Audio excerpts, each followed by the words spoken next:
Microphone check 2 1 2. Ladies and gentlemen, welcome back to It's the Bearded Man podcast with your favorite, the world's favorite bearded man, Bob A. But today, I have to say it is the favorite bearded man because I know if I don't say it now, my man Blake sitting across from me is going to jump in and fire some shots at me. So welcome back to the Bearded Men podcast today with Blake Pinsker in the house. Thank you, Bobby. That's right. We don't have video today, but you know who it is. The second bearded man. Dude, the only man who could come close to competing with Bobby's beard. Bro, the first time we ever did that podcast, you literally made sure of it in the beginning. This is the Bearded Men podcast today. This is not just your podcast. This is the guys today. I was going to make sure when I walked into that house in Sunnyvale, right? Sun Valley, Close, California, which I never heard of. I was going to rock the fucking world. I was going to make an earthquake in Sun Valley, and the whole city was going to be like, yo, did you feel that aftershock? You wanted your presence to be known. That was a fun day. You know what's crazy is 1 year ago, we rolled out the What They Don't See episode of me coming to Movement. We did the whole walkthrough of the headquarters. That was incredibly awesome to me because we had done previous podcasts up to that point, but now I was going to where you guys were working, where you had helped build Movement. And I love doing that walkthrough and seeing behind the scenes of the company. But it's kind of interesting timing thinking about we're just a year later and we're now in Us Versus Them agency HQ in Venice. And it's a year, look how quickly things kind of changed. And I think the big question that I really want to kick off, and we'll see where the conversation goes after this, is kind of explain to me how this transition happened, because I'm sure there's a lot of people out there wait, why is he leaving Movement? He's been with them for so long. You were there in the trenches in the apartment from those days. So kind of give me some context as to why you are where you are right now and what this whole new change is looking like for you. Sure. So I was actually talking to somebody last night, and they were asking me about some of the moves I was making, where I'm going to be in 3-5 years. And one of the things that's unique to me and a guy like you may see my playbook from point A to point B, but you don't understand that I'm already mapping out C to D to E. And that's how I really think about things. It's what keeps me up at night. It's not just this move. It's the next chess move. It's how I'm going to get where I want in life, and I'm mapping that out in my head always. And so although Movement has been something that has really been part of my identity the last 7 years, Movement is family to me. Movement is the reason why I'm here today, even talking to you. I still had to be somewhat emotional because that was a chapter in my life, and I wasn't one to just get swept up in that hamster wheel. And then when shit hits the fan, I got to figure it out. It's no, I'm going to figure it out long before, because Movement was an incredible point in my life, such an incredible learning experience. But it's kind of like our friend Jeremiah. He's addicted to skydiving. And he took me for the first time 2 weeks ago. And that's a big deal. Wednesday or Tuesday night, he's like, yo, Blake, you got to come skydiving. And I was like, fuck no. And he kept asking and asking. He finally convinced me. Had the most epic morning. We went and I watched him jump out of a hot air balloon. Videos on my Instagram. Also went viral. I was going to say, went viral. That was pretty awesome. And then we go out of plane. He literally pushes us out of a plane. We jump out of a plane. Are you attached to Jeremiah? No, there's some guy strapped to my back, which is the most crazy thing ever. And JD gets down, and we're all winded. We woke up at 2 a.m. to get to this spot. Me, Jake Casson, founder of Movement, and a few of the Red Bull divers are there. Savages. And Jeremiah's like, do you guys want to go again? And I was like, no. I'm exhausted. That's it for me. And he's like, oh, I'm going to go 4 more times. And that's how I think about business. A lot of people would have their early success, and that's enough. They jumped one time, and that's enough. For me, I'm addicted, and thanks to Movement, I became addicted to this game. And so now I want to go recreate that another 5-10 times throughout my life. And so that's this next step. I'm 1 year away from 30, and so I see that window of my 20s starting to close, and it really makes you think about family, the next chapter, how are you going to continue to build wealth and build the life of your dreams. And so that's what really led me here, and it allowed me to take the emotion out of that decision because it was very emotional. You're saying bye to friends that you've grown with the last 7 years. But at the end of the day, you got to look out for you, and you got to make those tough decisions sometimes. So, Was there like a shift when after Movement got acquired? Do you feel like there was a shift, not for the wrong reasons culturally, but there's other people that are involved externally? Do you feel like that kind of played a part as well? Because now you have I feel like in those early days, it's just everybody that's here working on it, and that's all we have. To then there's exterior factors. Do you think that was kind of playing a shift as well? Let me preface this. Movado is incredible people. I couldn't ask for a better partner. I wouldn't change what happened for the world. That was really our big goal, was to grow the business at a fast rate and sell it to a much bigger company who could help us do big things. And they're doing that, and they're the nicest people, and they've been so good to us. But I will compare it to this. It's like you grow up in a household and you have all the freedom in the world. You can be creative. You can go play with your friends whenever you want. You really could do whatever you want. And then when you're 14, you're adopted. So you're already a teenager. You've gotten used to life. And you're used to things a certain way. The food you're able to eat, the things you're able to do, the places you're able to go. But then when you're adopted, there's a whole new set of rules. You have an 8 p.m. curfew. You can't hang out with these friends. And that's what happens typically when you get bought, is there's got to be a new set of guidelines, which I understand. I understand that we're now part of this system, but it was tough because what I grew in love was really just coming to work every day and doing the work. But it became less about the work, and it became more about explaining the work or showing the work. And you have to go through this round of approvals to get stuff done. And I was at a stage in my career where, thanks to Movement, it allowed me to see success. And it gave me the playbook. It gave me the success formula. And so I thought about what I really loved, those years that I was obsessed and addicted to coming to work every day, because I lost that. After we got bought, I lost that. And some other people did too, and they ended up leaving. I asked myself, what did I love those first 4 to 5 years, and what made me addicted? How can I build a business around doing just those things? And so that's what has led us here to Us Versus Them. It's a marketing / incubator agency, whatever you want to call it, where we're taking on clients, producing Facebook ads, producing branded content for social media, running Facebook ads, helping with influencer marketing, all the things that I was really doing at Movement. I'm now bringing that level of experience and thought leadership to other awesome brands who just need that little bit of help on marketing. And we've met so many young founders that are asking a lot of the same questions that me, Jake, Spencer, everyone at Movement asked when we were in year 2 or 3. And that's such a cool thing for me to now help people avoid a lot of the mistakes that we made. And so Jeremiah, who I was just talking about, the nut job who jumped out of the hot air balloon, he's my business partner. And Jeremiah was my go-to creative studio at Movement, and he created a lot of our top digital campaigns.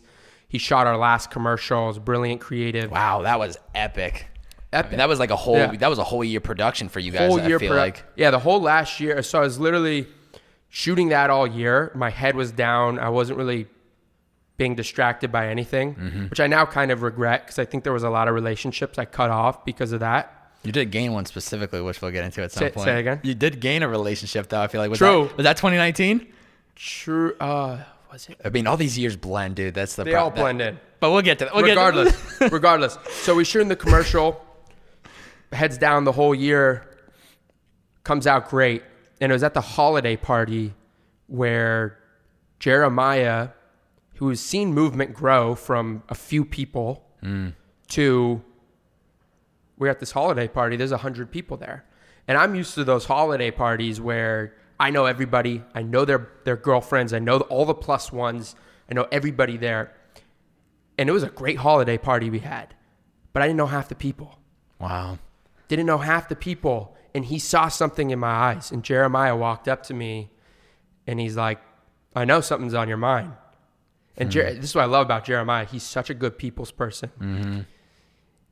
And he knew something was on my mind. At that point, I was already thinking, this this isn't the family, this isn't the job that I loved, that I was able to grow so much in.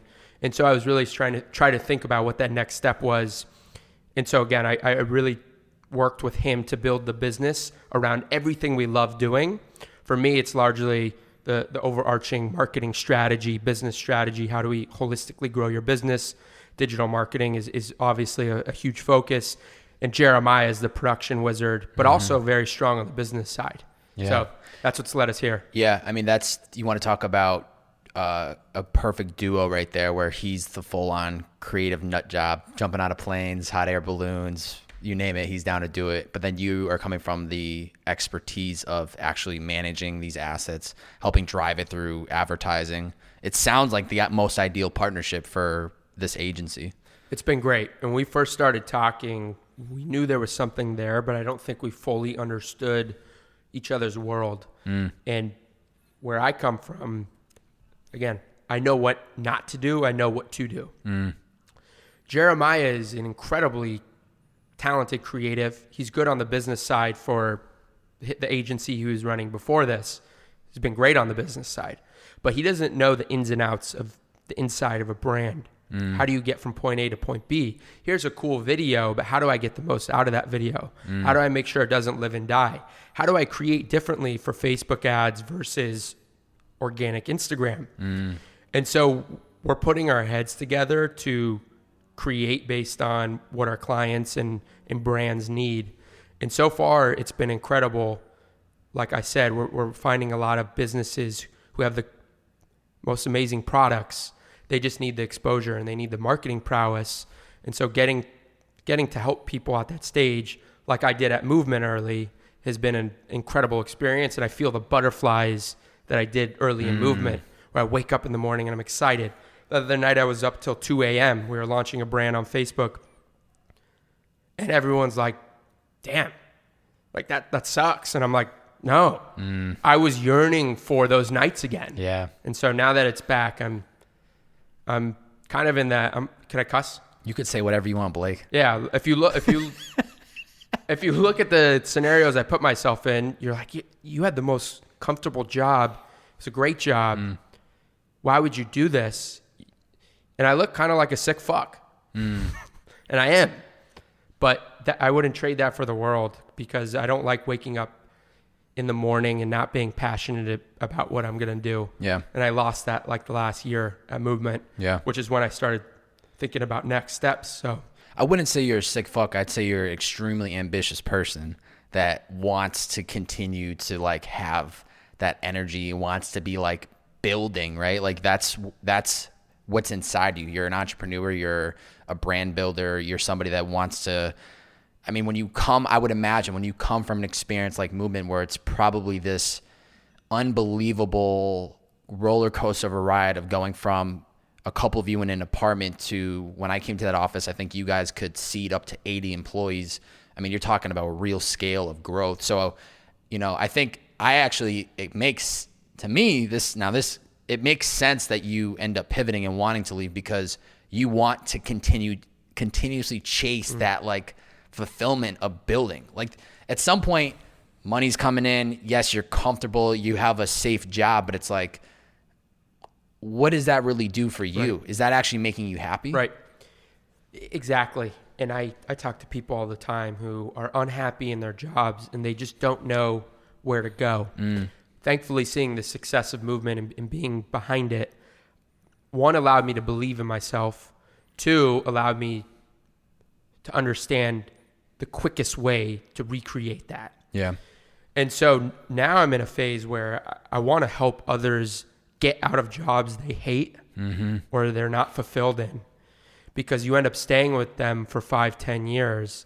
Next thing you know, you're mid 30s, 40, you have a kid, and it's impossible. Yeah. But you got to be okay with falling on your face. And even while I was leaving Movement, there was Ryan, who was our president at the time. He called me in his office. We were having a one-on-one, and he looked at me. This was in the brink of COVID. I quit my job when COVID hit. The stock market crashed. The economy was at that point, on like everyone thought was doomed for a depression for 2 years. And Ryan looked at me and he said, "Are you sure you want to do this?" And I almost said, "I want to come back." What am I doing? I want to come back. Let me stay. Let me stay. Yeah, it's kind of like when you jump out of the plane and when you want to go skydiving. But there was something inside me that didn't allow me to say that, because I knew deep down what I wanted, and it wasn't going to happen here anymore. And so although that was scary as hell, I'm literally thinking there, like, you could ask my girlfriend, I was guarding my money like we weren't going to eat tomorrow. But that was all just because I was ready for the worst, and I was prepared to take it. I was even do I have to move out of my apartment? But that was all my fear and me making up scenarios. But it also is what kept me up at night, which also makes you work harder. And so as long as you put that energy into getting what you want, it's a good thing. But I didn't let it stop me, even though it was a very scary time to leave a comfortable job and start a new business. Yeah. I mean, you got to take that leap. I can't even imagine what it probably felt like, even just thinking it through. But it's also interesting that we're having this conversation now, because as I was telling you before we started this podcast, like Monday, I'm rolling out the final episode of Purpose in the Youth, which two different worlds, obviously what you did with movement and what I did for a podcast, but still like just that feeling of closing a chapter and moving on to the next thing. But trusting that it's going to be something greater, and that it might be scary right now, and it might, like, people might ask, like, why are you leaving movement? But at the same time, it's, if you're the one inside that knows this is the right decision, it's like the early days of movement. Why are you guys trying to build a watch brand? It's the same thing. Why are you leaving a great company? Why are you leaving job security?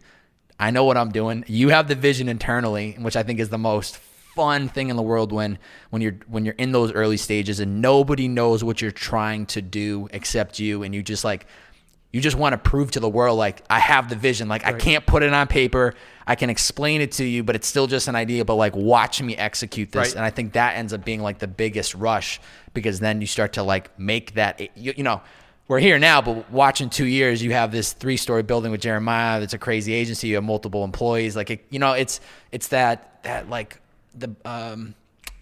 the ability to chase something bigger than yourself, even while people might question you, which I think is hard to do. And also too, what I loved what you said was the, like, people and doing jobs that they hate. That's one of the biggest blessings that I think I've realized about living in LA and the people that I've met. And it probably all stems because I was doing the podcast, is everybody that I know out here is chasing something so much bigger than themselves. And whether they're doing something right now that they don't necessarily love to fund that project or thing they're trying to do, they're still chasing that thing. And that to me was always the scariest thing about graduating college. I do not want to fucking graduate and take a job to take a job because that's what I'm supposed to do, and get caught in this cycle that a lot of people will live their whole lives. And then at some point you wake up and it's like too late. You have kids, like you were saying, you have a family. So I think, to take that leap, you got to do it.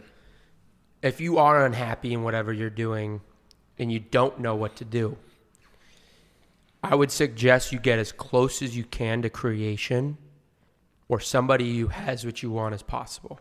So if you're in an administrative job or a job where you just go through the motions every day, but you're not really learning anything, which a lot of times people get caught in a job like that because they're getting a good salary, but they're stuck and they don't want to be there. They wake up miserable. They have to go to work every day and they don't like their job.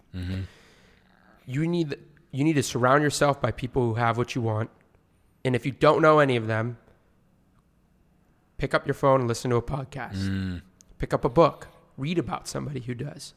When people say you are the average of the 5 people you hang around most, if you don't have 5 good people to hang around, find 5 books and let them be your mentors. Let them be the people in your life who are going to boost you to another level. And then you'll start to meet the right people. But you have to expose yourself to some new ideas, to some new stories, and to some new inspiration. Without that, it's really tough to get out of that hamster wheel. I want you to think about, there was a great caption. I saw the post that you had posted about the last 6 years of movement, like the send off. But you had said you loved and appreciated like being able to create and ideate from Hawaii to Italy, Miami to Japan. What are some of those favorite moments that like jump to mind that happened behind the scenes that maybe people never knew about, or just, you know, it's something that you really will cherish? Sure. I really think I had the best job in the world. Which is another reason why I guess I'm sick in the head, because I left. But if you think about this, so I started with movement when we were working out of an apartment. Jake was someone I knew from high school who hired me to come on and run social media. He soon saw what I was able to bring to the business. I built the brand identity, the movement man you see today that's, you know, doing crazy things all over the world. I really wanted to hack what was hot on Instagram, which was travel inspiration, traveling all over the world. And here we have this watch, this $95 watch. How do we make it larger than life? And so selfishly, that brand identity was also someone that I was super inspired by, because I was my own target customer. And so we created the lifestyle. And part of that was, hey, you got to create some content surrounding this. You got to meet the people who are authentically living that lifestyle. And so meeting a guy like Jeremiah, who's going to push me out of a hot air balloon in a plane to skydive, going to Hawaii with Sam. I think we probably did 4 Hawaii trips where we're shooting commercials and videos in Hawaii, swimming with sharks, scuba, free diving, riding helicopters around Hawaii, going on the most insane hikes I've ever seen, going to Miami, shooting Movement Heat campaign. You know, going to New York, I get to hang and meet the Barstool guys. Wow. Movement took me everywhere. And that experience is something that I cherish and I will never forget, and I'm grateful for.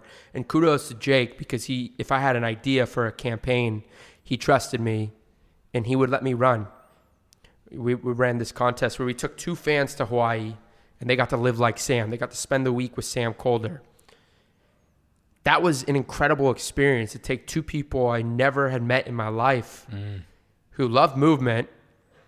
We flew them to Hawaii and showed them the best week. I hope it was the best week they've ever had. And that was all thanks to movement and Jake's willingness to allow us to do those crazy things. And so that's one piece of it. The other piece is, since I was there at an early stage, you know, sometimes you get into a role, we were talking about this earlier, where you're just creative. Or you're just doing analytics, or you're just running Facebook ads. Since I was there so early, I got to have my hands on everything.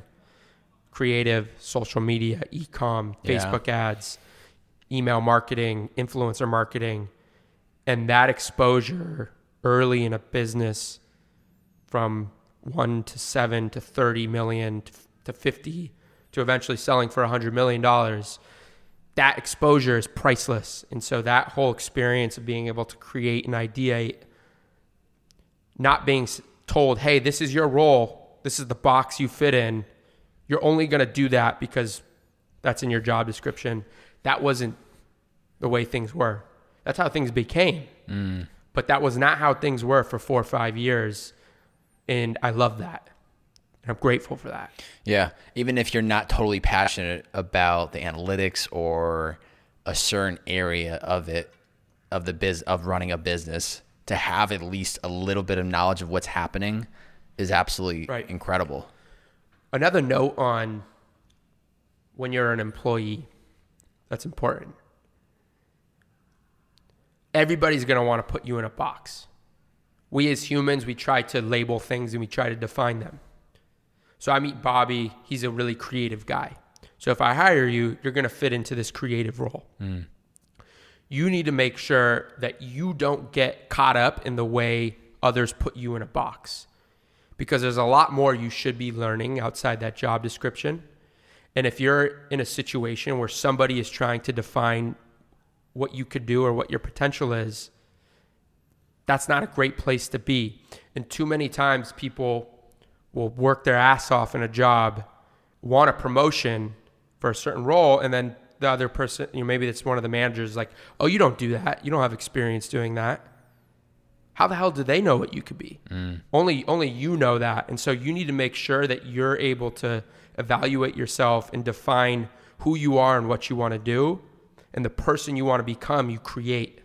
Don't let anyone else, don't let a manager, don't let a significant other, don't let a parent ever put you in that box.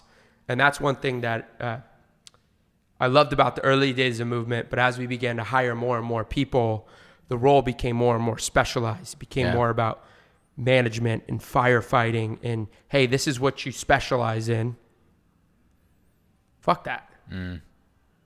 Who's to tell me what I should specialize in?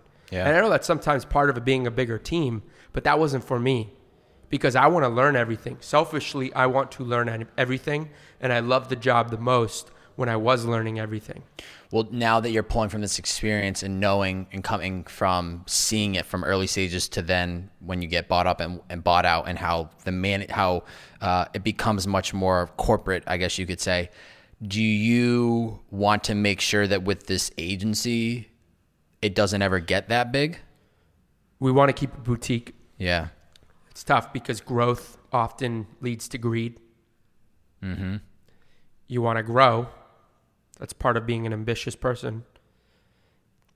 But you got to be careful because the level of service you offer as an agency or an incubator decreases as you scale a team.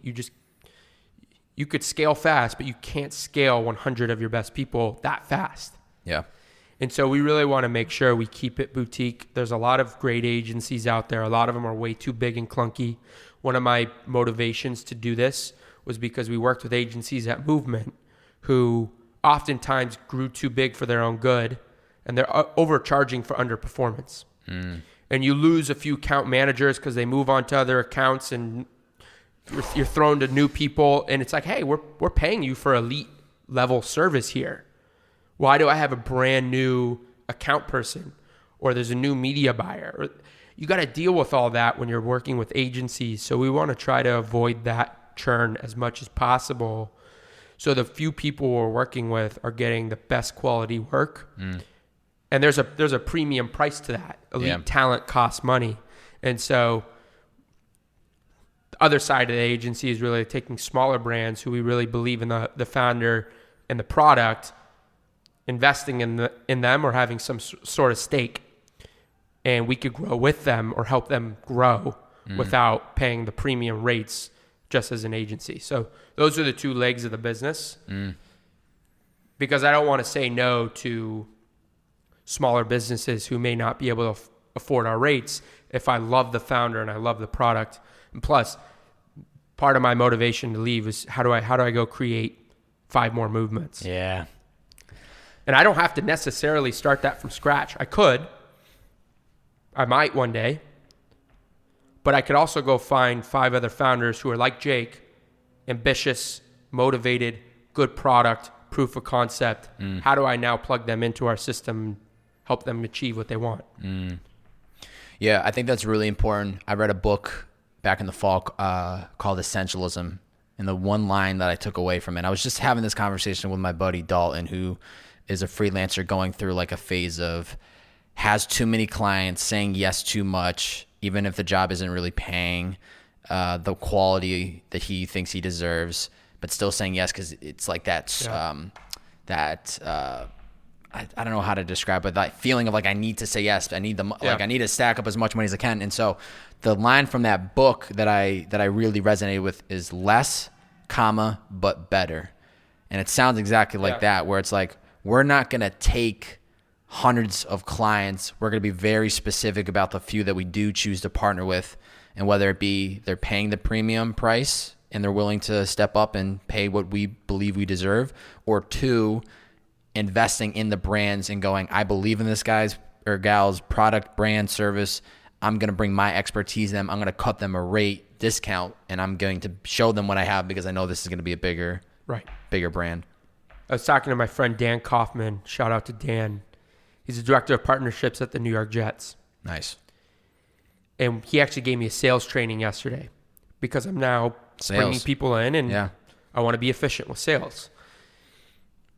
He's an amazing person, amazing human being. Morally, he never wants to say no to somebody. He's just a great guy. He doesn't want to bullshit you. But he says the number one important thing that he learned in sales was disqualifying. Being able to say, hey, this isn't the right fit for us. I want to be mindful of your time. I don't think this is the best fit. And he talked about how disqualifying was more important than qualifying. And so I think that's, to your friend Dalton, or to you just saying like us trying to keep it boutique, being able to tell people no is an important piece of the process. Be mindful of their time, be mindful of your own. And that I owe that all to Dan. He's a fucking man. But it was a really interesting bit of advice because I have a hard time saying no still. Saying no sucks. Especially if you're on a call and you're like, fuck, there's 45 minutes left in this call, but I know the fit isn't right. What's a nice way to say that? And so he essentially laid out, you want to qualify them as soon as possible, but you're really trying to disqualify them. So by the time when you have clients and you're making the pitch, the final pitch, your conversion rate on those clients is so high because you've already disqualified all the people who don't meet all your checks and balances. So I thought that was a really good bit of advice, was being very cautious about who doesn't fit, because this game's all about time. Yeah.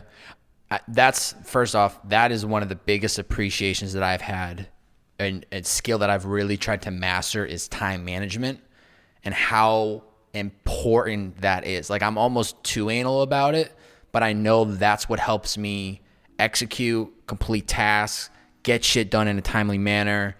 I know it's appreciative on other people being respectful, where if I say I'm going to be here at 11, I make sure that I'm here like 5-10 minutes early.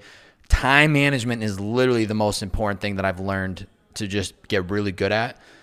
I'm curious, did he give you any advice about pivoting off that if you're on an hour-long call and you're 15 minutes in and you think this is not the right fit? Like, did he give you any advice as to what you should do? Because that would be my biggest fear, is like, I'm on this call, I need to get off this as soon as possible. He did, but I'm also wondering if we should Don't say it. Shut the window. Is that music going on right now? Yeah. I can hear it a little bit. I don't mind it too much, and I don't think it'll interfere too badly with the podcast because I liked a little bit of the breeze. But I started hearing the music, and I was like, "Is there?" I'm gonna close the window. You want to close it? Cool? Yeah. All right, go ahead. Sorry. Go right ahead. It's so. I'm like. We're just gonna keep this. We're gonna keep this podcast running. We're not doing any breaks in between. Blake's shutting his window. Before you know, he's gonna have a window expert here to just hit a button, and it's just gonna zip it shut. This is what happens when you're in this beautiful Venice Beach office that he's got right here. And we're back. A little music difficulties, but we're good to go. Do you have, to pick up right where we left off, do you have anything that you could provide value as to, like, if you're in a moment like that phone call and you're like, I need to get off this as soon as possible? Did he give you any advice on that?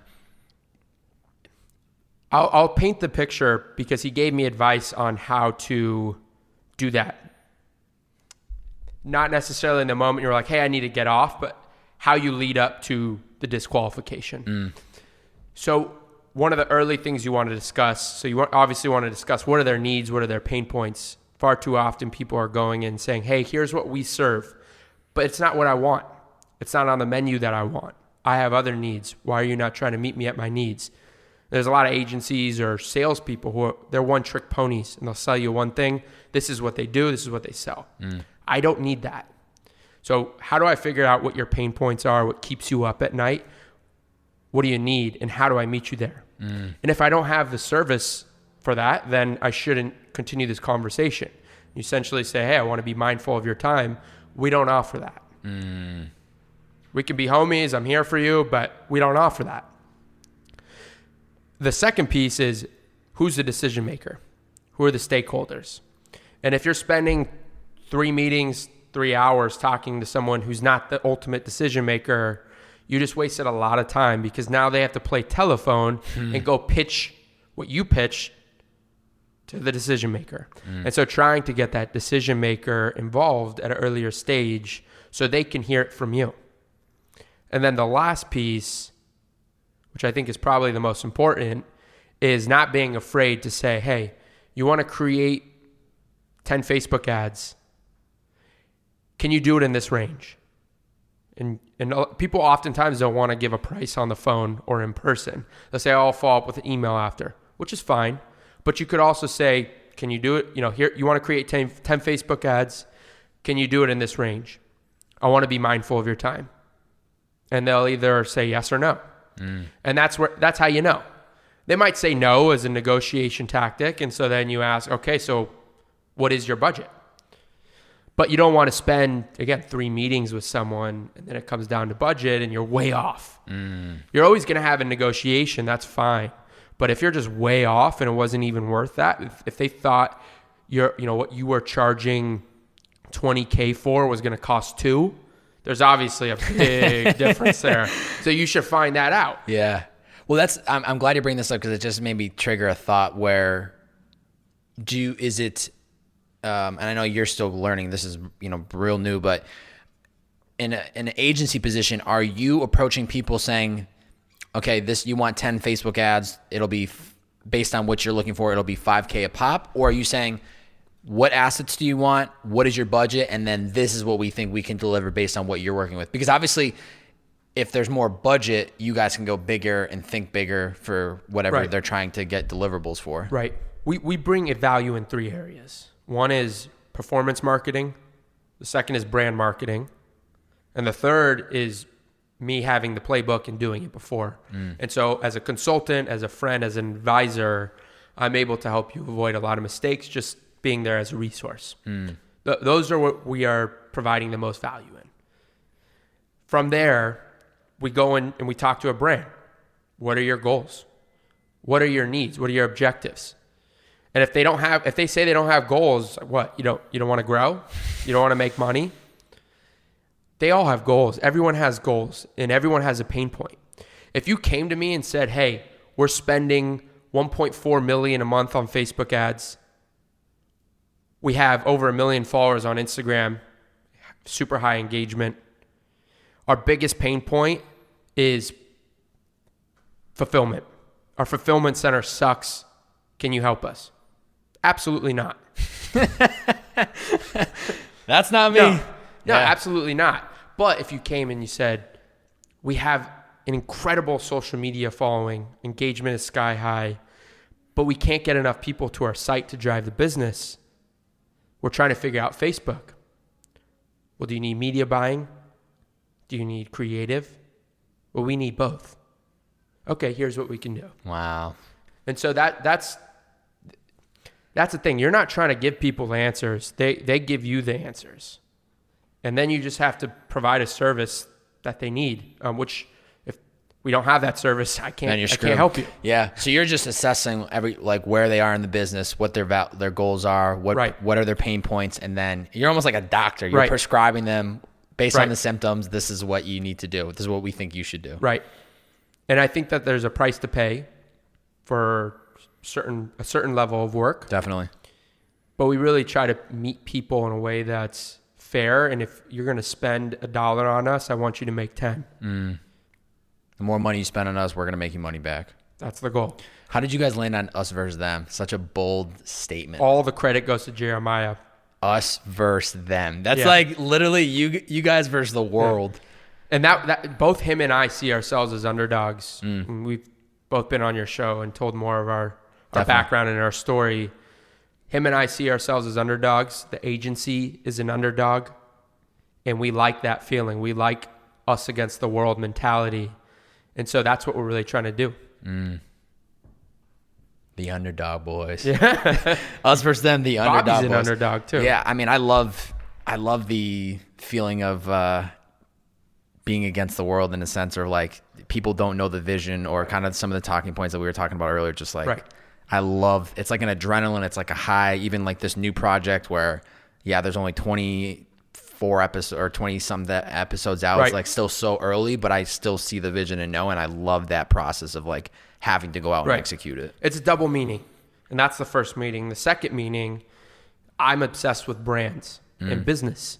Business is a sport. It's a competitive sport. No matter what you do, except for maybe build a Tesla, you will have competitors if you prove a concept because it's just so visible today and the barrier to entry is low. So if you start a headphone company, well, there's a million other ones already.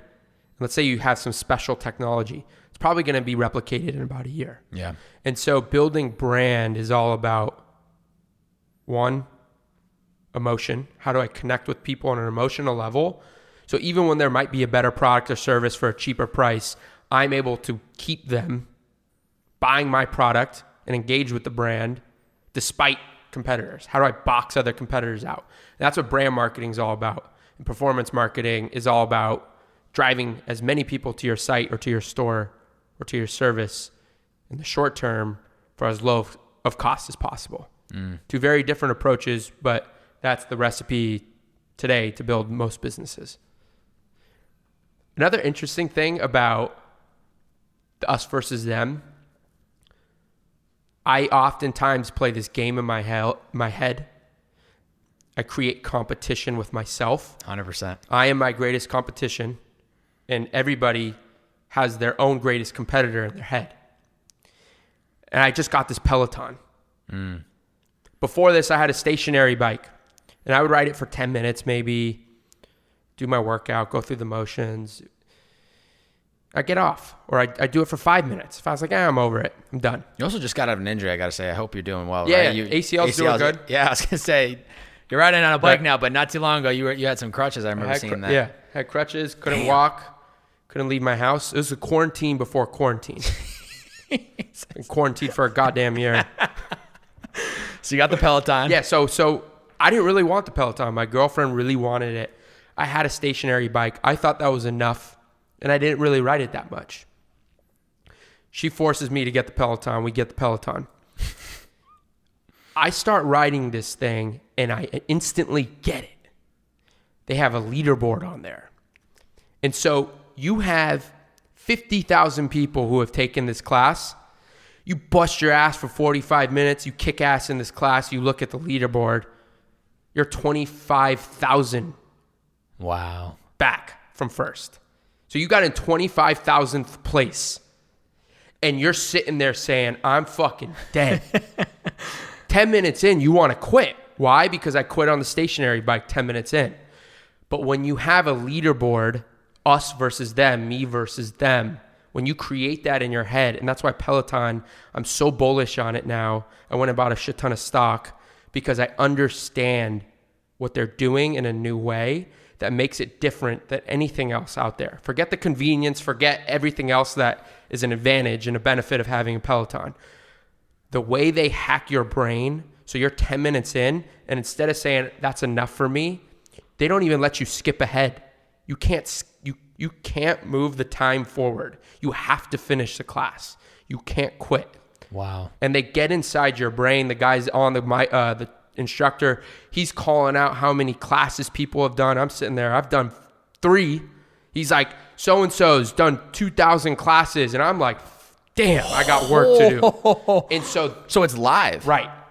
Wow. Some of it is, you could do it live, but they also record them. Got and you. That's when you can replay them. Got you. It's an incredible product, but you got to create that leaderboard in your head because nobody else is going to do it for you. And so whether it's with yourself, with other people, it's not envy. Don't confuse envy with that leaderboard, but being around others who have something you want or want to aspire to be, and then having that leaderboard in your head and saying, damn, I'm doing good.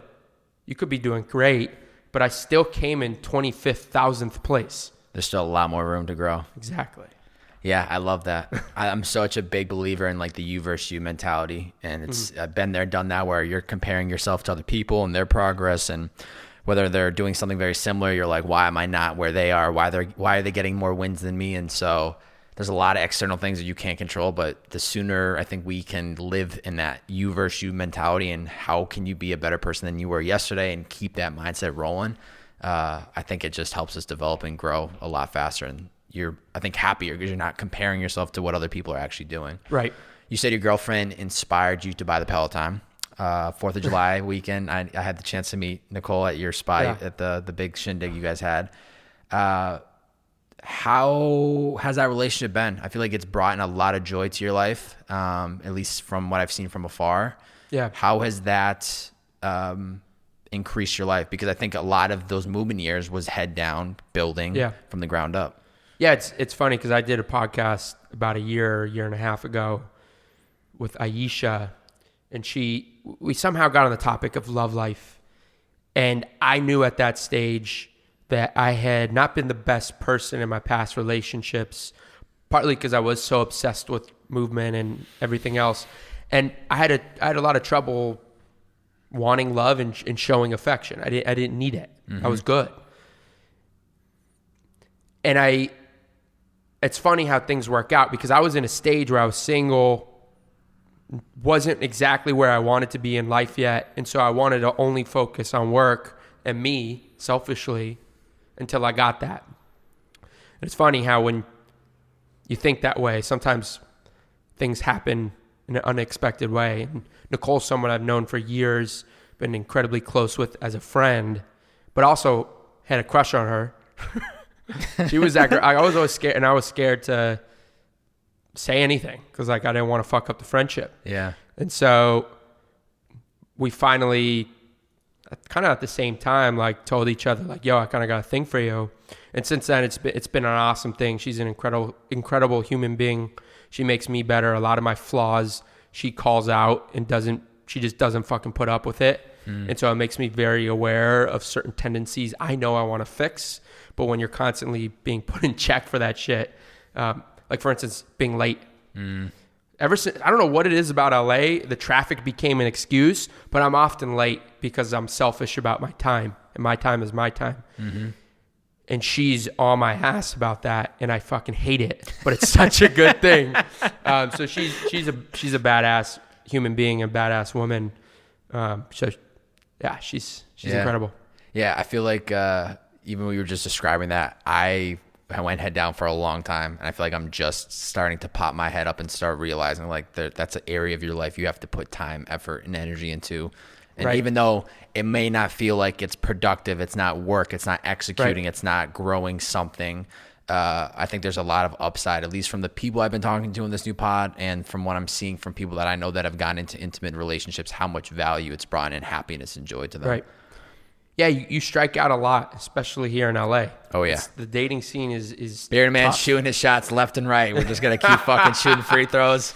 At some point, one of these is going to hit, baby. Yeah. Shout out to Stephen Borelli from Cuts. He used to say it was reps. Reps. He would literally go, reps, 100%. And he would go out and he's like, I want to find my wife. Wow. And he said, I want to go get reps. And he'd hit you up, just reps. It was funny because you get reps in the gym. Yeah. But you really have to have that mindset if you want to meet someone you love, because you can't settle for someone you don't love. And so that was something that was important to me. I didn't want to settle down or sacrifice until it was someone I truly did love. And so once you find that, which you kind of have to go through a lot of strikeouts and failures and missed shots to find that one. And, that's what it's all about, I suppose. It's just tough because time is not on your side. Yeah. When you're deep into business, you're doing side hustles, it's tough to prioritize other things. But you just got to feel what's in your heart. And if you're in a stage where, hey, love needs to be in my life, carving out a little bit more time for somebody to make some more sacrifice could be worth it, could make you a little bit more happy. Yeah.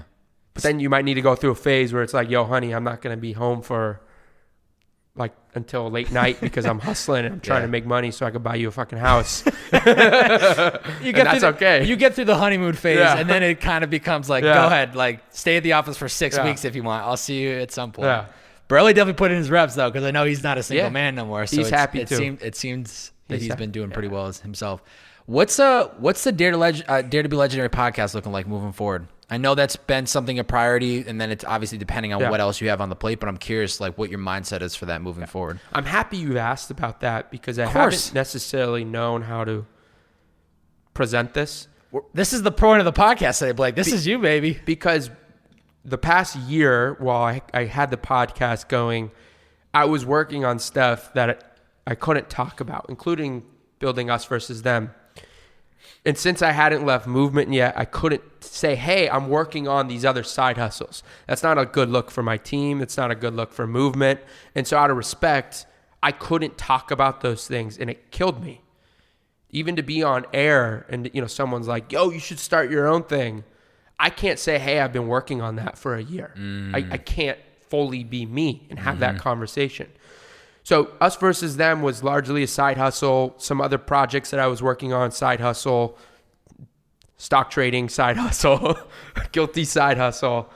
And so that put Dare to Be Legendary lower on the priority list, even though I probably care about that most. And I know you you put your show on the back burner because you started with Liquid IV and it was an incredible opportunity. And sometimes at this phase, you have to do that. And so I feel horrible and this guilt to my listeners, but it will come back better than ever. Yeah.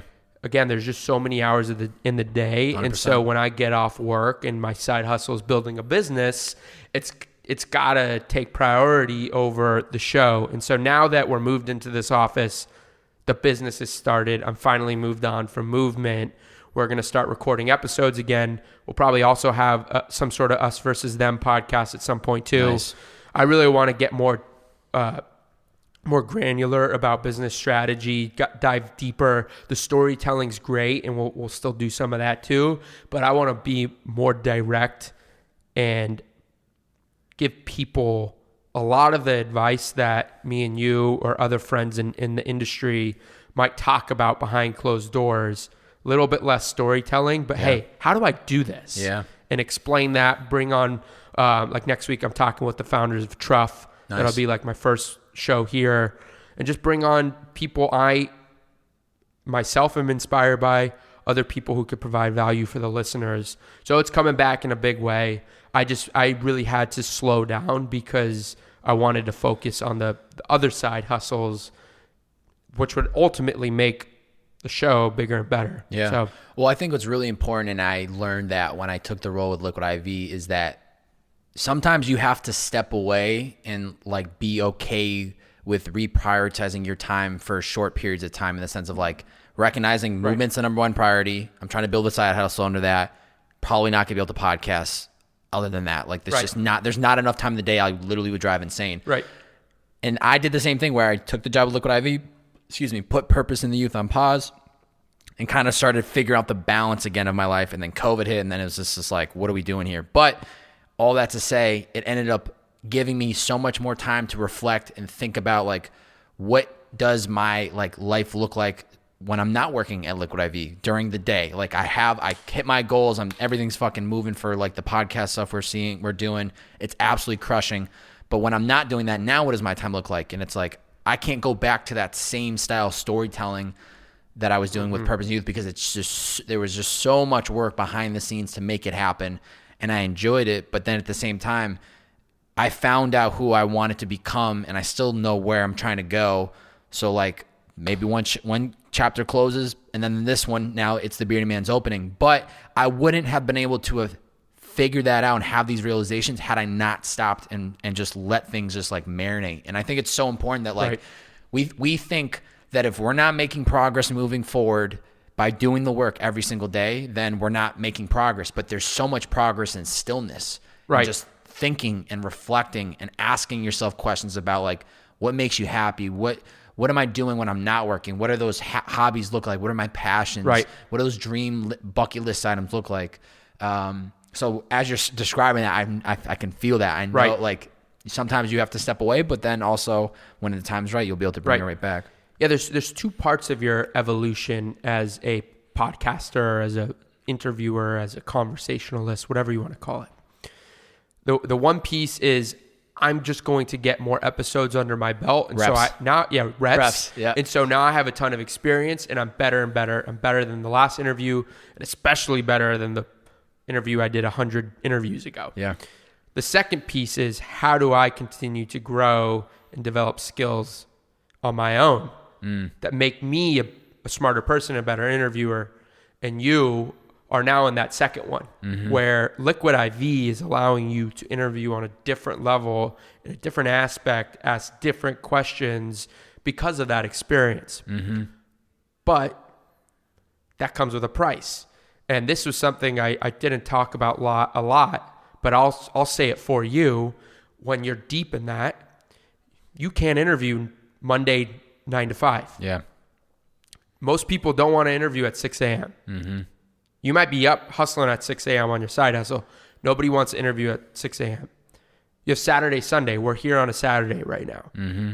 Some people don't really want to interview on a Saturday. Mm-hmm. So if you look at the time you have to do your show, naturally it's going to be less, and you might put out less episodes than people who are doing this all day. Mm-hmm. But long term, you're going to have a mindset and a skill set, an experience that allows you to interview on another level, and you're a young dude. And so you take one step back, 2 steps forward, and that's okay. Yeah. Yeah, it's little challenges that you can easily adjust, and that was one thing I knew with taking Liquid IV was previous to that, Uber was how I funded everything. So Purpose in the Youth was my number one priority, where I would ask you, Blake, do you want to come on my show? Great. Pick any day next week and any time of day, and I will fucking make it work. This, I can't do that necessarily anymore, but there's so much upside to this career and the company and Brandon and seeing like I can't even put a price tag on the actual experience on top of like financial stability and like being able to breathe and like being able to like just like live a life in LA versus just a hustle grind for the first 2.5 years. But I will say that even if I might not be able to interview like the Monday through Friday 9 to 5, which it does make it somewhat of a hurdle for other people, there's always a way. And I've been doing 7 p.m. Interviews. I'm doing a Saturday with you. I did a last Saturday with somebody else. So even with challenges, there's always a way to find a solution, and you just got to be willing to do it. So it's like, as an interviewer, if this is my next side hustle that I'm doing when I'm not working, am I willing to show up on Saturdays, or am I willing to get off work and then go do a podcast a night? How bad do I really want this thing to grow? And so it is challenging. Those best times that I always found podcasting was around 11 noon every day. It didn't matter the time of day, but it was a perfect time of day where people were up, they had breakfast, they had their coffee, but they weren't burnt out at 6, 7 p.m. after a long day. So I always found the middle of the day was the greatest, but I'm just fucking excited for like this next chapter, and it's giving me some like fulfillment of creating again, which has just been absolutely incredible. And that's why Bobby's the GOAT. He finds a way. He produces at a high level. He comes in here, sets everything up. I'm like, is the sound going to be good in here? He's like, yep, it's going to be great. I don't care. He's like, let's fucking do it. We're just going to fucking make it work, man. No, there's no more overthinking like I used to. We're back to the roots, no visuals, just strictly audio. And at some point we'll have another studio again. We'll have visuals, but it's back to the grassroots, man. It's back to the original. 2 more questions, then we'll kind of wrap this up. One would be, what are some of your biggest fears? It was jumping out of a plane. Cross that off the bucket list. Love that you guys went fucking viral. That was incredible. There's a lot of fears, obviously. Everyone's got fears. Besides spiders, I'd say my 2 biggest fears is, 1, not maximizing my potential. Again, from that underdog mindset, I always felt like others viewed me as just another person, but I always thought of myself as much more gifted than just another person. It took me a while to find what my gifts were, but I knew it was there. And so making sure that I reach my potential and I provide my family with a life that meets my expectations is something that's incredibly important to me. So my biggest fear is obviously not achieving that, which I'm not going to let that fucking happen. No, I know you won't. I know you won't.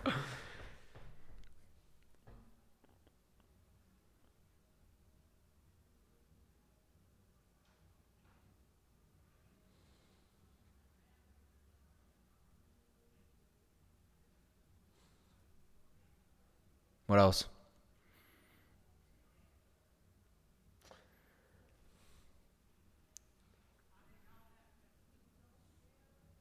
I'm really trying to think, because this is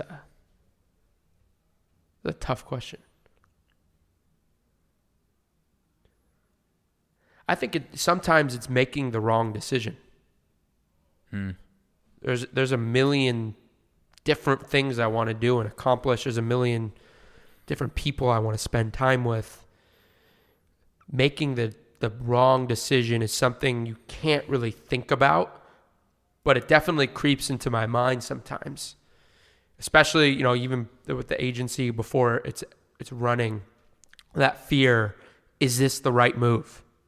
You don't really know. You just got to trust your gut. We'll go back to, when Ryan was like, are you sure you want to do this? It was almost like God was speaking to me in that moment. I'm not a religious dude, but God was speaking to me, Morgan Freeman, and asked me, are you sure you want to do this? And then you start to doubt. You're like, wait, should I not do this? You start to question it and doubt it. And so that's a fear always. And I have to I try to ignore that and shut that fear up as much as possible. Again, with the agency, because once you do it, you're in it. You're fucking in it. Yeah. You're spreading your wings, you're flying, and you realize that your gut was right. The reasons you want to left were right. Yeah. Your reasons for thinking you had an advantage in this space were right. And that's a beautiful thing when you ignore that noise and you ignore that doubt. Let me share some wisdom from a past podcast guest that always stuck with me.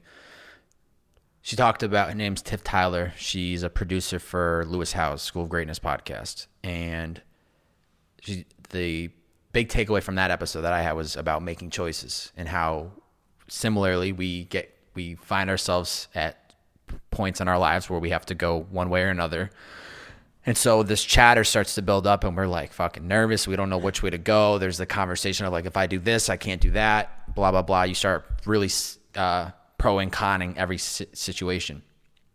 But what I loved, what she said was that when it comes to making choices, as long as she's the one that made the choice, it'll always be the right choice. As long as she's the one, of course, you're going to listen to external factors or people outside of you giving advice for whatever it might be in your life. But at the end of the day, she knew that no matter what choice she made for herself, it was always going to be the right choice. And it's more about perspective than actually making the choice, where you don't know where that choice is going to lead you, but you have to trust, you have to sharpen your mind enough by saying it so many times that this is the right decision. This will be the right thing. It's like those positive affirmations. So there might be humps with this agency. There are going to be plenty of learnings, even with both your expertise and Jeremiah's. There's going to be plenty of humps along the way. There's going to be setbacks. There's going to be probably some L's from time to time, but it will always be the right choice because you made it at the end of the day. You decided this is the next chapter. This is what's going to make me happy. I know what I need to do to build this thing from the fucking ground up. So as long as you're the one making the choice, it's changing our perspective that no matter where this takes me, it was always the right choice because I made it. And I mean, to me, that's always kind of something that I try to remind myself of when I have situations in my life that aren't necessarily going the right way, and I start reverse engineering, like, well, had I not said yes to this, I wouldn't have been here. Well, why am I going to waste my time thinking about the past when there's literally nothing I can do? And why don't I use that energy to focus on where am I at now? Now what are my 2 choices or 3 choices? Respect. So I think we all, at the end of the day, no matter who you are, we all get anxious and worked up thinking about choices. What am I going to do today? Right. What is in front of me today that I want to do? And there's only so much time in the day. There's only so much we can split our energy and so many people we can see. So I think at the end of the day, you have to just be honest with yourself. You have to be selfish sometimes and pick like what's going to make me the most happiest. Right. And then no matter the way the cards play, you have to just trust that this was the right decision from the jump. Amen. So I also lately have a fear that the world is no longer going to be as beautiful and abundant. And I've been educating myself a lot on this. And I go out on my beach in Playa del Rey, swim in the ocean, and I have plastic cup things hitting me in the face and trash everywhere on the beach. And Northern California is lighting on fire. Australia is lighting on fire. And so that's actually something where I used to point the finger at the government. and other people. Why would you leave your trash here? Why wouldn't the city clean it up? I still think the city should figure that shit out. But at the same time, I want to take some accountability myself. And so one of the things I'm thinking of, like, on that next move is, how do I build something that helps solve the problem using my corporate and business powers for good? Because I see this as a massive problem that nobody takes accountability for. And I want my kids and their kids to be able to play and travel in a beautiful world. So that's another fear that's external, not so much internal. Yeah. I mean, it's scary. And I think when you put all that into perspective on top of this pandemic that we're going through, it's really like eye-opening to like, what is this?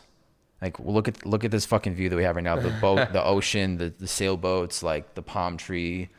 Like, this is all, it's just truly beautiful. But yeah. I think this pandemic has woken us up to a lot of like realities of, do we take a lot of this shit for granted, or yeah.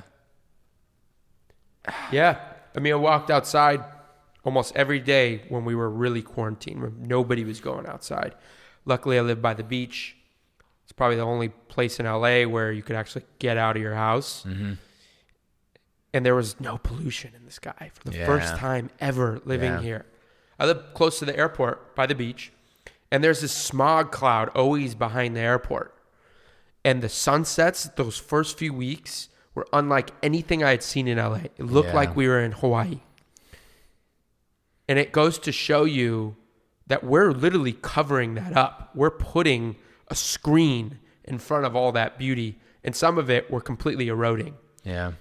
And I was never one to care about any of that. Selfishly, I just didn't get it. I didn't understand the damage we were doing. And so after educating myself on that, and even at Movement, we all became more aware of what we were doing as a company. And now one of my last projects there was onboarding 1% for the Planet. They'll have new sustainable packaging by the end of the year, trying to do better, because it's really production, plastic production, ridding our earth of all of its raw materials. It's all from corporate. We blame people a lot, and I think our anger is taken out on people, but it's really corporate responsibility. And so thinking about how corporations can do better for the earth, because they're the powerful ones, whether you like to admit it or not. You're the ones causing the damage. Yeah. How do you have a hand in fixing it? If you want, it's never your problem if it's someone else's problem. And thinking even, it might be the next generation or the generation after. It allows people to have this very passive, selfish mindset. But I'm blessed, and you're blessed to have had this life on earth and to get to travel and do the things we do. Yeah. I can't imagine I'm dead one day and my grandkids can't. Yeah. Or they can't see the things that I saw. They're trying to figure out how to get to fucking Mars. Hopefully Elon Musk figures it out by then. But that's the reality. Yeah. That's scary, and we're moving at an exponential pace in a really scary direction. And so that's certainly something I think about a lot. Yeah. I think we all have to realize too that we can't expect just one person to change the world. We all have to kind of do our part. And so Brandon Cohen might do it. He might. I love that. He might, dude. CTW, if there's anybody that I think is going to change the fucking world, it's going to be Brandon Cohen. That man's got his rocket ship ready to go. Such a beast. I want you to think back to, and I can't remember from the first podcast that we did, but I know when you graduated San Diego State, you kind of bounced around a little bit. You're trying to get your feet wet and try to figure out what you wanted to do. But thinking back on young Blake, 22, probably graduating college, what 3 pieces of advice would you give to him now, knowing what you know? Don't let others define you. You could look at me. You could see what I'm currently good at. You can label me. Our whole life, I read poems when I was a kid. They're brilliant. Watched videos I edited when I was a kid. Brilliant. And I just remember certain people labeling me as not creative because they didn't know I did those things. But you could let that get to your head. oh, so-and-so said I'm not creative. My parents don't think I'm creative. My mom always thought I was creative, but maybe my dad didn't. But that was a starting point. Imagine if you had a voice in your head that was saying, you are creative. Continue to go down this path. You're naturally gifted. And luckily, I found a world where I could still inject my creativity, but it wasn't something I really, even though I wanted it, I thought about until I worked at Movement and Jake let me be creative. And so when you let others define you and put a label on you, you don't allow yourself to grow an area you might want to grow. Same thing happened when I was in college. I started playing music with turntables. This was pre-CDJs. I had fucking real turntables. I wanted to DJ. I like playing music for people. I like making people happy. I wanted to DJ. I set this thing up. I start playing. First time ever. One of my friends walks in my room. And he says, "You suck. What are you doing?" And I actually let that get to me. And I stopped. He defined what I was. I sucked. And I believed that. Versus saying, yo, this is my first time. I can't wait to prove him wrong, and I'm going to show him. And so when you work at a job or you do an interview, others are going to want to label you because that's how we think as people. Bobby, he's the bearded guy. I'm labeling you. If I want to fit you into a role in my company, I'm going to put a label on you. You're going to have a job description. You can't come into this meeting because that's not your role. You can't have too many cooks in the kitchen. Be curious enough to think outside of that box and that job description and that label, and know where you start today isn't where you're going to finish. And so I think that was a long-winded number one. Don't let others. A good one, though. Yeah, a good one. Don't let others define you, and you can create the person you want to become. There's so many tools out there where you can learn what you want on Skillshare, listening to podcasts, reading books. Is Skillshare paying you to say that? No, but they should. They knew it was good for them. They should. Paying everyone else, God damn it. Pretty sure I see Jeremiah like fuck around and do like a story like that. That's why I'm like, I wonder if Blake's getting paid for that. Yeah. Matter of fact, put a tracking link in. We're just going to track conversion from the podcast. 2 more pieces of advice. If you're unhappy, get the hell out of wherever you are. If you have to live broke for a few months, sleep on a couch, do it. If you have to live in Sun Valley for a few months, do it. If you are unhappy, similar to disqualifying people on a sales call, disqualify that job. And don't let them paint the picture that it's going to get better. If something doesn't feel right and you don't love what you do, the next promotion isn't going to make you feel much better. You just don't like the current company. Maybe you don't like what the company does. Get the hell out. Don't waste your time. That was I said that on the last episode too. There's advice I got from Mark Cuban's book. Try as many things as possible until it clicks. You might find that thing that clicks and it might not click anymore. Get the hell out. There's just not enough time in life to do something for too long that you don't like. Now, I think that leads a lot of people to never getting experience. And I think you also have to know the difference between I'm never going to get a job versus like sometimes to get to something you love, you have to do something you don't want to do, which I think that I just contradicted myself. But you just have to know what those stepping points are. Like, for instance, for me is working at that real estate company. I could climb my way up there, hate my life for another 20, 30 years. I'm never going to be a partner. I wanted to be in real estate because I wanted to invest in property. I wanted to build wealth through real estate. So I needed to figure out how to go get money outside of this company who owned everything. I wasn't going to ever own it. And so that was an example of like, I knew that wasn't my vertical. I knew that wasn't my playbook and my path to get the things I wanted. And so I got out. Versus, let's say you're Brandon Cohen's sidekick. And maybe you hate being his assistant. I think his assistant probably loves his job. She's the best. And Bobby loves his job. But let's say you hated it. But you knew being around Brandon was good for you because you would learn the ins and outs of this. And maybe you spent a year or two doing that because you had the idea of like, okay, I want to do this after, and having this exposure is going to allow me to do that. Just being able to play that scenario in your head is important. But if you're in somewhere where you're not learning and you don't like it, get the hell out. That's 2. Mm-hmm. Do we even have to do 3? We don't have to do 3. If you want to end it at 2, we can end it at 2. Let's. I like those 2, so we're gonna move on. Those are beautiful too. And shout out to Brandon's assistant; they crush it. By the way. I've heard great things. She's great. She's great. Yeah. Shout out to Brandon too. Shout out to Brandon. He's gotten brought up, I think, 3 or 4 times to this podcast already. Yeah. Literally the GOAT. I could spend a whole pot. He's the GOAT. Bobby deserves a raise too. So. Oh, chill. Last thing, I want you to put a challenge to anyone that listened to the podcast and actually made it this far. What's something that is actionable that you want them to do after this podcast today? Sometimes we get caught up and there's so much to do, but what's one thing that doesn't matter if they're an aspiring entrepreneur, aspiring podcaster, fitness person, like what's something they can do today that'll benefit them? Right. So I'm speaking to someone who may be caught up in the hamster wheel. Maybe you have an idea, but you don't necessarily know what the next step is, or you're afraid to take the next step. I encourage you to find somebody else who has something you want.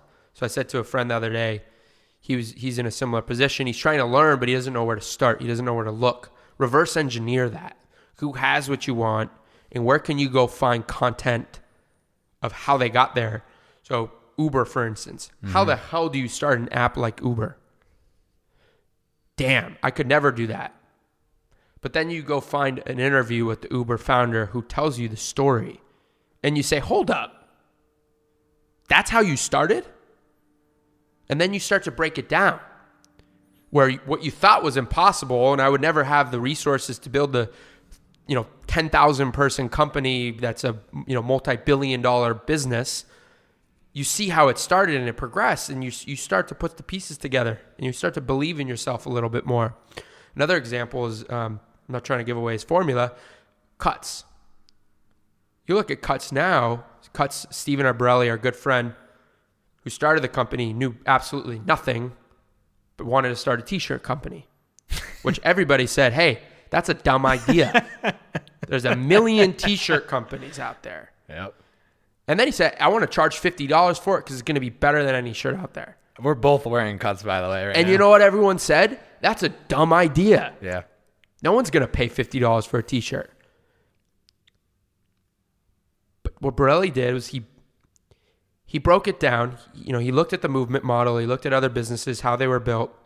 And he said, people are going to buy this $50 t-shirt, and here's how I'm going to do it.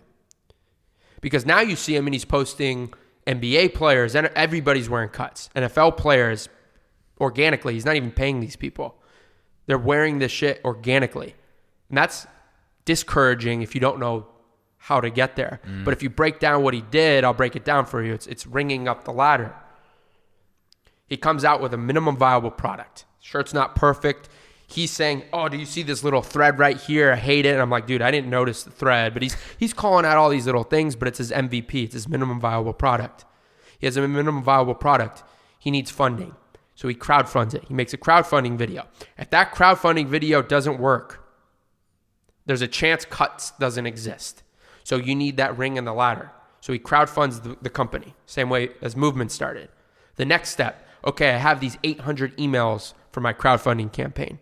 How do I plug that into a Facebook lookalike audience and acquire more customers who are just like the people who already bought? Okay, that's step 3. Now how do I build the brand on Instagram? I start sourcing content, which if you look back at anyone's Instagram, their first few years of posting are pretty bad. And the evolution of content will also inspire you.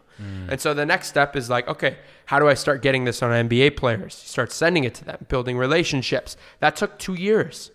Patrick Mahomes was one of the first guys that wore it like a year and a half ago.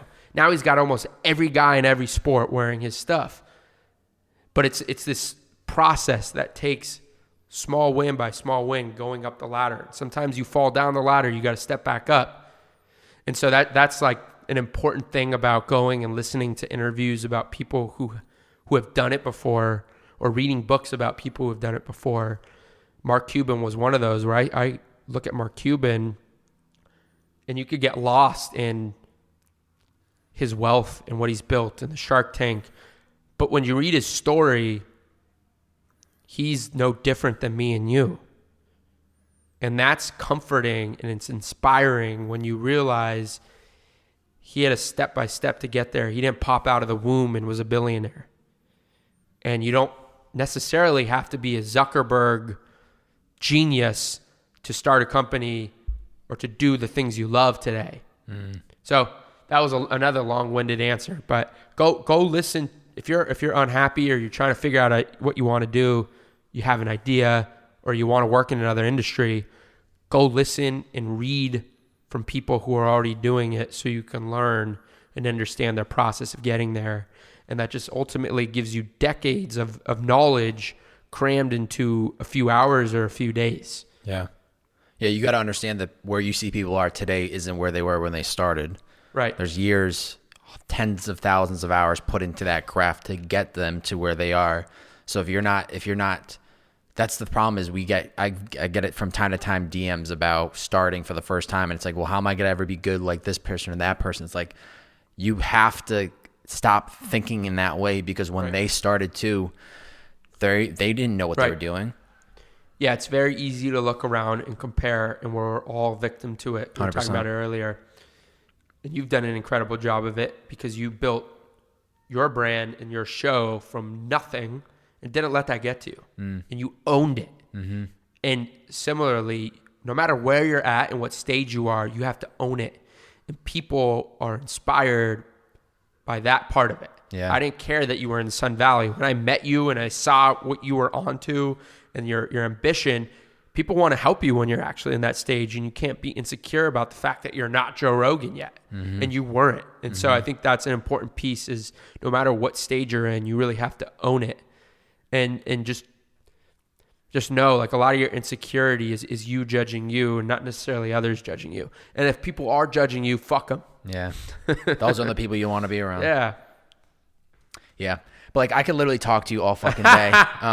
Man, it's been great to document a couple times. You know, we had you on Purpose Neither as a solo pod. Then we did the group pod with you, Steve, and Brandon. We did the What They Don't See with Movement a year ago, and then a year later, now we're here where we are today. Now we're here. Now we started from the bottom. Now we're here. But it's been great to see everything from afar, and I'm very excited to see what Us Versus Them turns into. I know there's big things on the way, so hopefully a year from now we'll rekindle, we'll get on another podcast and talk about what that first year looked like. But I'm excited for you. I think you and JD fucking partnered up is going to be a dream team, and just turn it up. Just keep the oven fucking cranking that heat, baby. Thank you, Bobby. Always a pleasure, my man. Likewise, man.